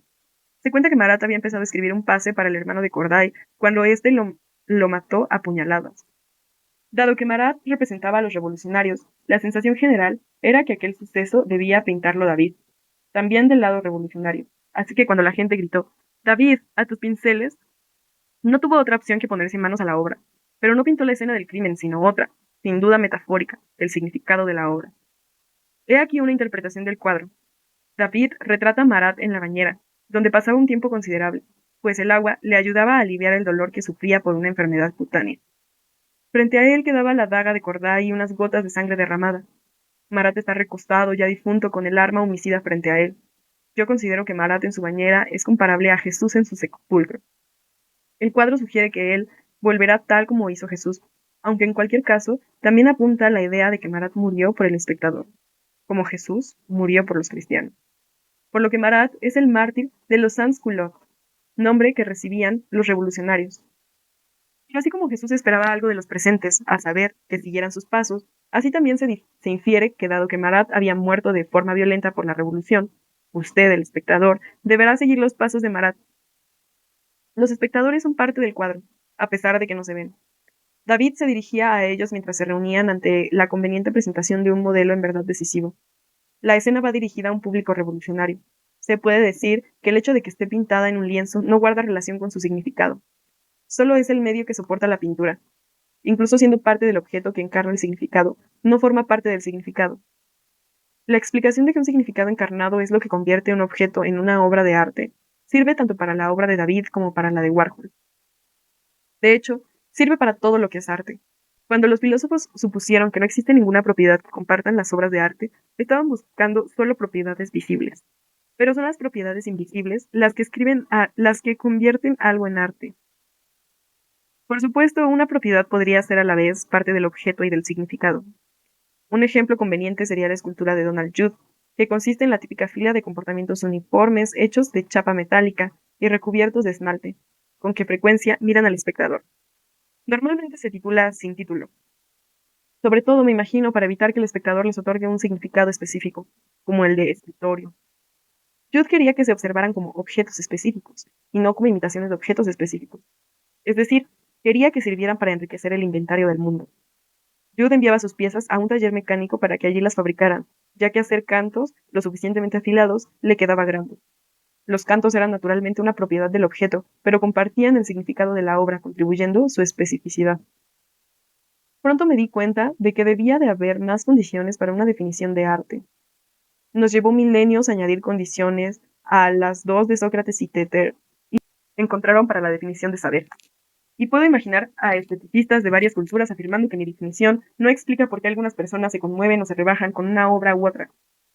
Por supuesto, los esteticistas no explican cosas como estas. Ayudan a identificar las obras de arte de una cultura determinada. Pero estas cosas que varían de una cultura a otra no pertenecen a la definición de arte. La definición tiene que capturar la cualidad artística universal de las obras de arte, con independencia del momento en que fueron o serán realizadas. Tenemos que aprender, de cultura a cultura, cómo interpretarlas y cómo enmarcarlas dentro de una misma cultura. Como los iconos, por ejemplo, o los fetiches. Y por supuesto, tienen el estilo apropiado para la cultura en cuestión. Tienen que tener el estilo que pertenece a esa cultura. Desde esa perspectiva, vale la pena considerar el estilo de la caja Brillo, diseñada por James Hardy, cuyo trabajo diario era el de diseñador gráfico comercial. Para empezar, la caja Brillo no es simplemente un contenedor para estropajos. Brillo, sino una celebración visual de la marca Brillo. Usted puede comprobar esto observando el modo en que envuelven los productos Brillo hoy en día, en un envoltorio marrón claro como el de la literatura pornográfica. La diferencia entre la caja de 1964 y la de hoy expresa de forma elocuente la diferencia entre el entonces y el ahora. La caja de 1964 está decorada con dos zonas onduladas de color rojo, separadas por una de color blanco, que fluye entre ellas y por toda la superficie de la caja como un río. La palabra brillo está impresa en letras de distintos colores sobre el caudal blanco, las consonantes en azul y las vocales I y O en rojo. Rojo, blanco y azul son los colores del patriotismo americano, del mismo modo que la onda es una propiedad del agua y de las banderas del viento. Esto nos habla de limpieza y servicio, y transforma cada lado de la caja en una bandera de higiene patriótica. El río blanco implica metafóricamente cómo la grasa es arrastrada, dejando a su paso una estela de pureza. La palabra brillo transmite una emoción que se observa también en otras palabras, los usos de la publicidad, que se distribuyen sobre la superficie de la caja del mismo modo en que los usos de la revolución o de la protesta se muestran audazmente en las pancartas y los carteles que portan los manifestantes. Los estropajos son enormes. Giant. El producto es nuevo. New. Y pule el aluminio en un abrir y cerrar de ojos.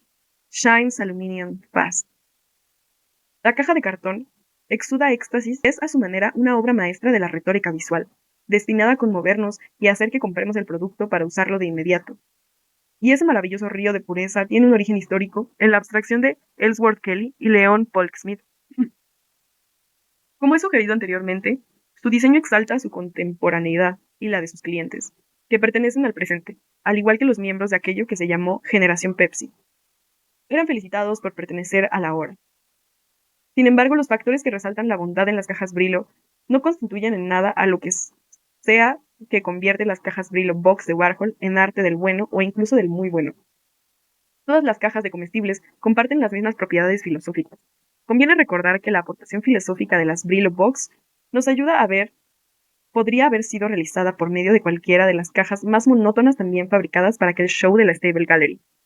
No podemos permitir que aquello que convierte la caja de Herbie sea algo en algo tan exitoso se cuele en la crítica de arte de la caja de Warhol. La crítica del arte para la Brillo Box no puede en realidad diferir significativamente de la crítica de arte de cualquier otra de las cajas que hizo Warhol, o que pudo haber hecho en su lugar. Hablando filosóficamente, las diferencias de diseño entre los distintos conjuntos de cajas de cartón resultan irrelevantes. Warhol no estaba influido por la abstracción más contundente.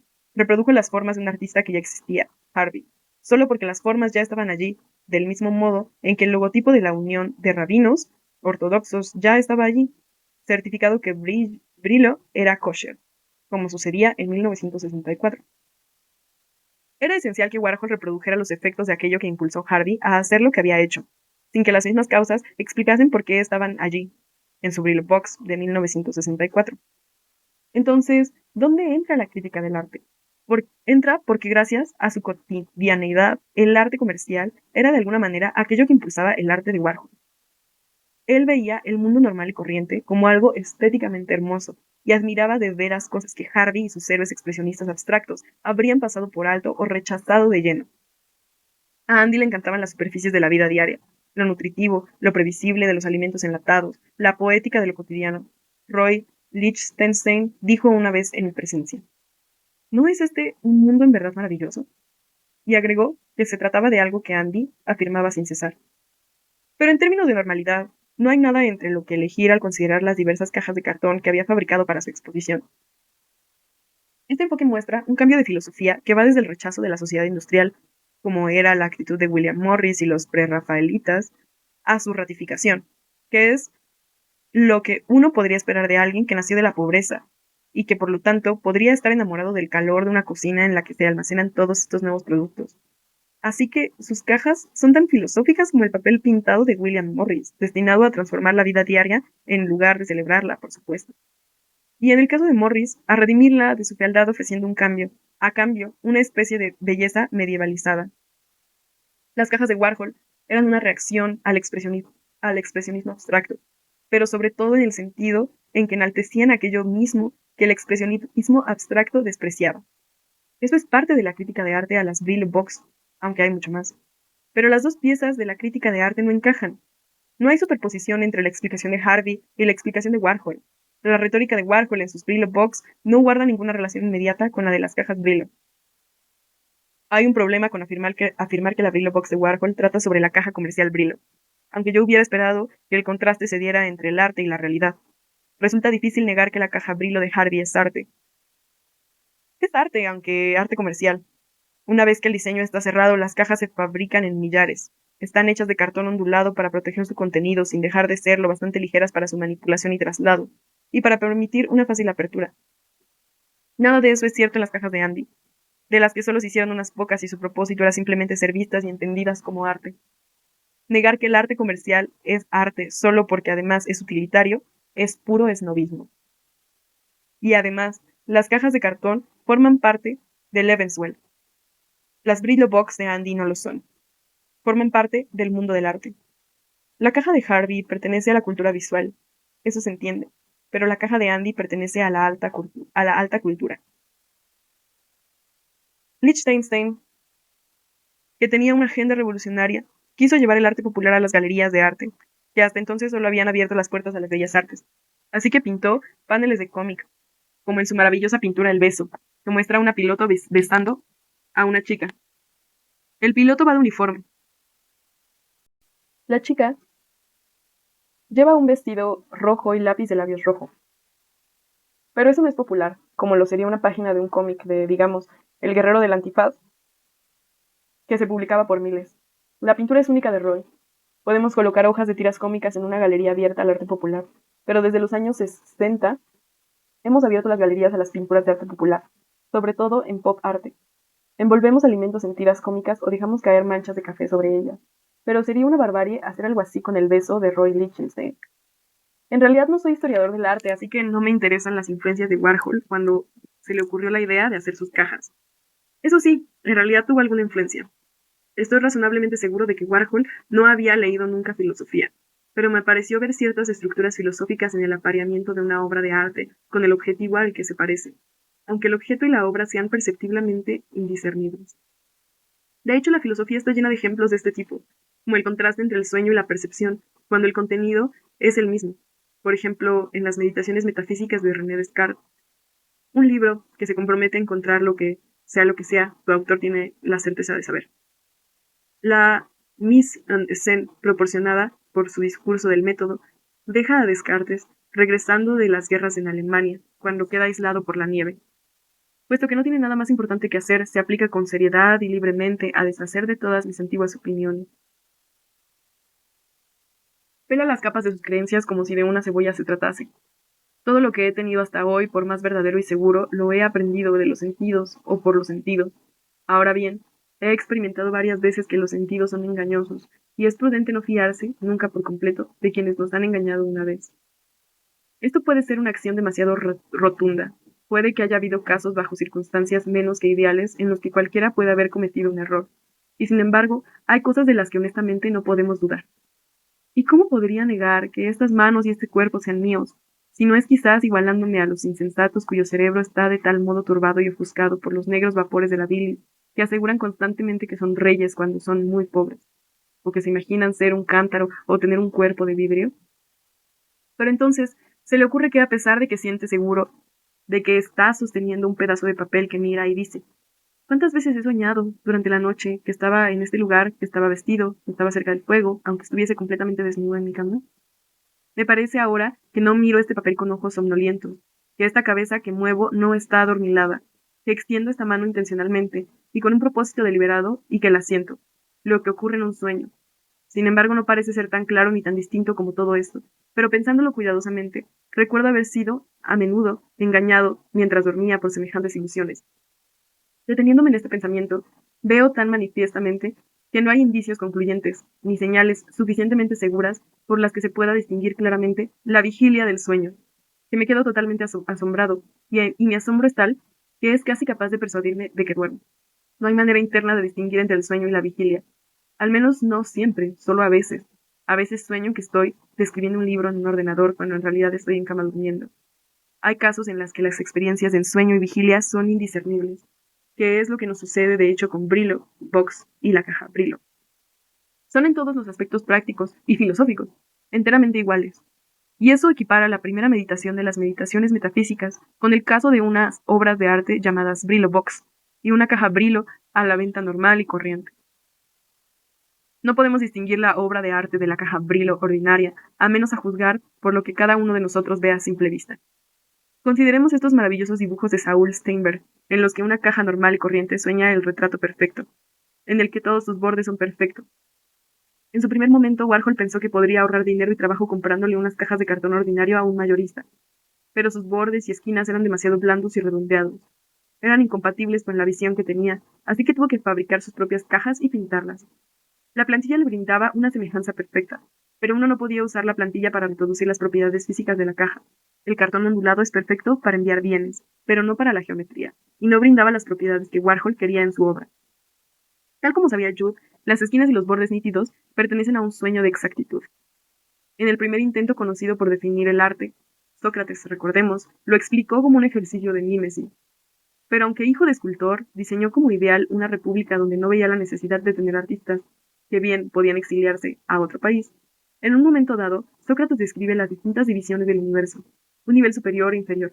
El primero invisible, visible este último. El nivel superior de visibilidad consta de las cosas que hacen los carpinteros, mesas y sillas. Estos se adecúan a los conceptos que son invisibles, aunque accesibles al intelecto. En la parte inferior del mundo visible quedan las sombras y los reflejos, como las imágenes de los espejos en la época de Platón. No existían las fotografías, pero bien podría haber estado clasificada como un reflejo de las cosas, como las pinturas y el arte en general. En algunas versiones los sueños pertenecen a este nivel más bajo, representan las cosas, están hechos de cualidades visibles, pero puede que no sean reales. Quiero decir que yo podría soñar con mi difunta esposa, y en el sueño se me aparecería como lo haría en una pintura en óleo. Me gusta la forma en que dos grandes visiones filosóficas, el arte se asemeja a un sueño, al significado, y a la encarnación podríamos agregar ahora también. Onírico. Las novelas son como los sueños, igual que las obras de teatro. No es necesario que sean verdad, solo que sean posibles. Hay algo muy atractivo en la relación entre el arte y el sueño. En contraste con los carpinteros y artesanos, los que pintan solo necesitan saber qué aspecto tienen las cosas. No tienen por qué saber hacer un armario, pero pueden pintar el cuadro de un armario sin ese saber. Sócrates sentía cierta debilidad por los artesanos. En el 10º libro de la República, que comienza con el descrédito de Sócrates del arte mimético, cuenta una historia con la que termina el gran diálogo. Es la historia de un soldado heroico que parece haber muerto en combate, pero cuyo cuerpo no se descompone, no huele y por lo tanto no es cremado en una pira funeraria. En su lugar, viajó a los abismos, uniéndose a los espíritus de los muertos. Allí se les intuye en la forma de elegir su próxima vida. En la graduación, les conduce a un prado donde están dispuestas las vidas para que ellos puedan elegir la que desean, como si se tratara de prendas de vestir. En cierto modo, cada uno elige una vida que parece más deseable que la anterior. No puedo hablar de todos, pero baste decir que hay un hombre llamado Epeo, un artista de hecho, el que diseñó el caballo de Troya con el que ayudó a los griegos a colarse en la ciudad, escondidos en el vientre del caballo, que tomó el alma de una mujer experta en todas las artes, una artesana por lo tanto. En otro diálogo, el político, Sócrates, decide que el gobernante debe ser un tejedor, ya que el arte del estadista es tejer juntos los diferentes hilos que componen el Estado. La artesanía es mejor porque es más útil que las artes, que tratan solo con las apariencias. He decidido enriquecer mi interior definición de arte, significado encarnado, con otra condición que define la habilidad del artista. Gracias a Descartes y Platón, voy a definir el arte como sueños despiertos. Uno quiere explicar la universalidad del arte. Mi sensación es que todos soñamos, seamos de aquí o de allá sin excepción. Por lo general eso requiere que dormamos. Pero los sueños durante la vigilia nos exigen estar despiertos. Los sueños están hechos de apariencias, pero tienen que ser las apariencias de cosas que están en su mundo. Es cierto, en el Museo Enciclopédico las distintas artes pertenecen a distintas culturas. He empezado a pensar sobre los sueños despiertos, que además tienen una ventaja sobre los otros sueños. Se pueden compartir. Por consiguiente, no son algo privado, lo que ayuda a explicar por qué todos entre el público se ríen al mismo tiempo o gritan en el mismo momento. Hay otra ventaja, ya que plantean cuestiones importantes sobre el fin del arte, que en su día daté en el año de 1984. Un argumento a favor del fin del arte es que se basa en el hecho de que arte y realidad son en algunos casos indiscernibles el uno de la otra. Pensé que si arte y realidad eran indiscernibles, de alguna manera habíamos llegado al final. El principio arte y realidad podían tener el mismo aspecto visible, pero no me di cuenta en aquel momento de que las diferencias son invisibles, como al diferenciar la Brillo Box de la caja Brillo, pues ambas poseen diferentes significados y el modo en que están hechas, encarnadas, es también diferente. La caja Brillo del supermercado glorifica el producto Brillo sin incluir eslóganes escritos, tal como vimos al analizar las cajas de los supermercados. Sin embargo, la Brillo Box de Warhol no expresa el producto, sino las mismas cajas Brillo. Las encarna, en el sentido de que tiene su mismo aspecto. El arte siempre está a cierta distancia de la realidad, así pues, dos cajas Brillo no se expresan la una de la otra. Una obra de 2005 del apropiacionista Mike Bidlow se parece tanto a la caja de Warhol como esta se parecía a la del supermercado. Bidlow alude a todas las Brillo Box de 1964, y esto es digno de mención. Él lo hizo porque quería entender qué sucedió en su fabricación, igual que replicó algunos Jackson Pollocks con el fin de pretender en qué estaba involucrado el auténtico Jackson Pollock. En cierto modo, las Brillo Box de Warhol fue la obra por excelencia de los años 60, así como la de Bidlow fue la obra definitoria de los años 80. En 1990, el célebre curador Pontus Hultén, que expuso la obra de Andy en el Moderna Museet de Estocolmo de 1968, hizo que unos carpinteros fabricaran unas 100 Brillo Box en Land justo después de la muerte de Andy, y luego las autentificó. Estas cajas eran falsas, tanto como sus certificados. En aquel momento, las Brillo Box de 1964 rara vez llegaban a aparecer en ninguna subasta. Y cuando así era su precio de la salida ascendía a $2 millones. Hultén murió antes de ser descubierto. Las cajas autentificadas no eran auténticas, solo falsificaciones. Por lo que yo sé, no tenían ningún valor. Sin embargo, puede que sigan apareciendo acá y allá, que a la gente le divierta que sean como las de Andy, y que a la vez sean falsificaciones, difíciles de distinguir de las verdaderas. De modo que ahora tenemos 4 cajas distintas, y sin duda va a haber muchas más, y todas significarán algo diferente. Eso sí que parece el fin del arte. Si mi tesis es cierta, toda obra de arte encarna significados. Pero eso no quiere decir que siempre tengan que parecerse entre sí. En el curso de una conferencia que impartí en Soborna, invité a los miembros del público a visitar una muestra de mi esposa, Barbara Westman, cuyos dibujos eran exhibidos en la galería de Manteaux-Ginjac, en la parisina Rue de Archives. Uno de ellos me escribió una nota diciendo que estaba feliz de no haberse topado con ninguno de una Brillo Box. En realidad es esa inmensa variación en el aspecto de las obras de arte probablemente lo que llevó a los filósofos a considerar el arte como un concepto abierto. Una contribución de Cage fue el descubrimiento de que un ruido puede convertirse en un ruido musical si sucede cada vez que alguien toca su obra 4 minutos 33 segundos. En el Hudson Dance Theatre era posible realizar pasos de baile indiscernibles de acciones normales y corrientes, como comer un sándwich o planchar una falda. Lo que ocurre en estos casos es que planchar una falda es lo que en realidad significan los movimientos de esta bailarina, y por lo tanto planchar una falda se encarna en su cuerpo. Eso no sucede cuando alguien te limita a planchar una falda, pues aquí el acto de planchar una falda se lleva a cabo porque quien lo hace se propone únicamente que su prenda quede libre de arrugas. Eso no es lo que hacía la bailarina del Hudson. Ella realizaba un paso de baile clavado a una tarea práctica. Se trata de un claro caso de arte imitativo, pero el acto al que se parece no tiene nada de imitativo en absoluto, aunque puede haber habido algo de imitación cuando se puso a aprender a planchar. Recuerdo haber visto a Paris Nico imitar a un jugador de fútbol americano, alzando el brazo para defenderse de las defensas. Jamás había visto nada parecido. Estaba imitando realmente a un jugador de fútbol, aunque el jugador de fútbol al que imitaba se limitaba simplemente a mantener a los defensas a distancia. Lo que brinda un carácter onírico a la imitación moderna es que no pretende incorporarse a, propongamos por caso, un partido de fútbol, incluso cuando un jugador de fútbol puede estar realizando los mismos movimientos. Es solo un pequeño despierto en el que el bailarín tiene la intención de que aquellos que están entre el público vean lo que está siendo imitado, y que una gran parte de su público lea así este movimiento como un movimiento de fútbol, aunque no haya balón. Esta percepción se comparte de un modo en que jamás se comparten los sueños, incluso cuando alguien sueña con correr con el balón. Cualquier movimiento puede ser un movimiento de danza y por lo tanto alcanzar un grado onírico. Lo mismo puede decirse de toda actuación, como cuando, por ejemplo, una actriz sirve cócteles que en realidad son vasos llenos de agua del grifo. Y en tal caso, se saborearía lo insípido, una especie de pesadilla.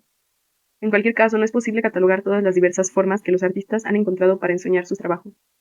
Voy a intentarlo con la obra maestra de Miguel Ángel, la gran decoración de la bóveda de la Capilla Sixtina, con las escenas de una narrativa en la que, cuando la vi por primera vez, las figuras entran y salen de una envolvente oscuridad.